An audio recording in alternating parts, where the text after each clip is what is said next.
The sanctity of online radicalization is under attack as Facebook has upheld its excommunication of our dear leader Donald Trump, possessor of the scepter that is really a big Slim Jim. Conservatives are being censored by corporate overreach on the public utility that is violent shitposting. This rolls my bassinet up to tonight's segment. Corporations can do anything they want unless it makes me upset. Let's bring in District of Columbia Democratic Congresswoman Eleanor Holmes Norton. Hyped to have you here, Congresswoman. My pleasure. Now, of the top performing posts by U.S. Facebook pages in the last 24 hours, 9 to 10 are from conservatives. So, Congresswoman, obviously, Facebook is suppressing conservative voices, or NPR would be replaced by the American Sniper soundtrack. How do we stop this? Conservative voices are everywhere.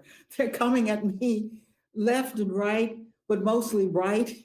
Nobody's trying to suppress them. They're suppressing themselves with their lies, for example, about having lost the presidency. I mean, look, so much for Facebook's slogan, we encourage violence. Hey, at least we have Trump's new completely baller website. /desk is where the party's at. Step aside, Netflix. This website is where I go to binge content. Whatever, Keen. You'll never know the intimacy I experienced literally entering the site, Tron style. Or Ralph Breaks the Internet style. I was not Ralph. I was Tron. Now, in other news, sleepy Joe Biden, who is making government too activist, is now sticking his clip-on nose into the GOP's religious ritual of appeasing all-powerful sun god Donald Trump with the human sacrifice of dissident Liz Cheney. It seems as though the Republican Party is trying to identify what it stands for. They're in the midst of a significant sort of mini revolution. Wrong. The Republican Party is 100% united in spending several weeks undercutting each other to whoever answers the phone at Politico. Congresswoman, how did you train Liz Cheney to hide her lifelong loyalty to the Democratic Party by voting with Trump 90% of the time? That's not good enough for Republicans. Hell yeah. Liz Cheney has been the most loyal of Republicans you can find. They want to replace her with a new leader who is far less conservative. Indeed, being the most Republican you can is not enough for the Republican Party.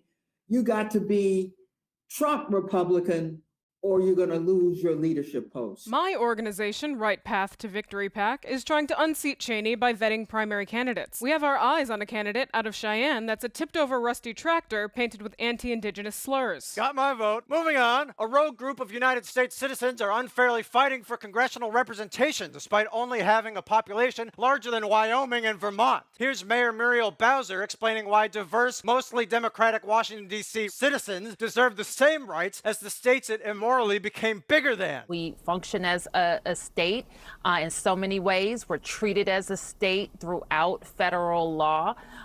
And what's missing is 2 senators to represent us in the Senate. The D.C. statehood effort threatens the unilateral power that the framers of our Constitution envisioned for Joe Manchin. Now, Congresswoman, you drafted legislation for D.C. to become a state, but we found zero evidence that you voted for the bill, all because of the sorry excuse that you're not allowed to. How can you convince others that it's a good bill if you won't even vote for it? Well, it's been a real deal here, not having the vote, but trying to get the vote and trying to get everybody to vote for DC statehood, and we're getting somewhere. When we started with, we were nowhere. People were all over the map.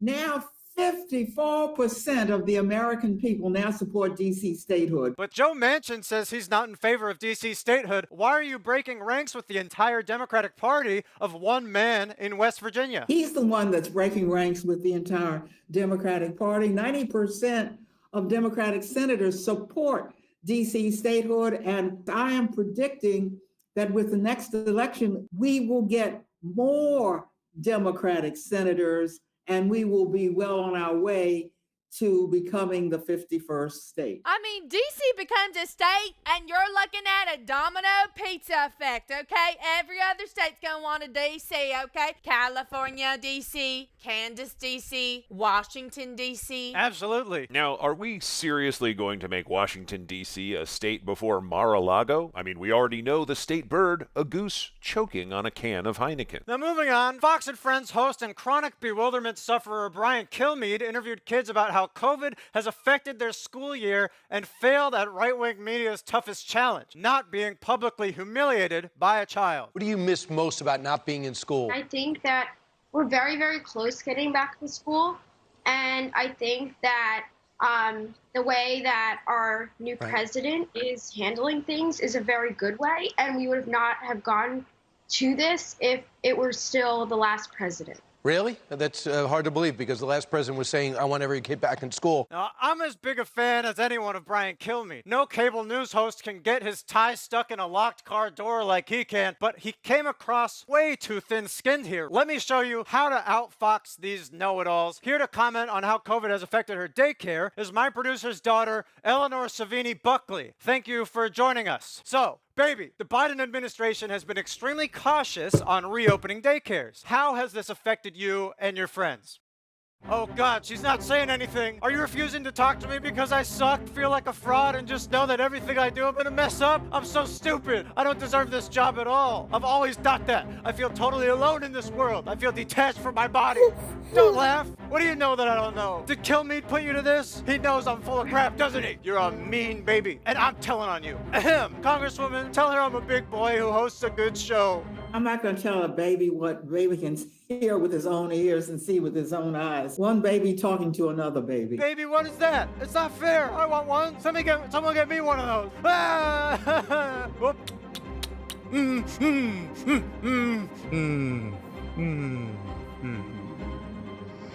Good, Tyler. Wow, it really takes forever to get him down. You know, he's a handful, but it's moments like these that make it all worth it. What happened? The virility king with no insecurities has returned.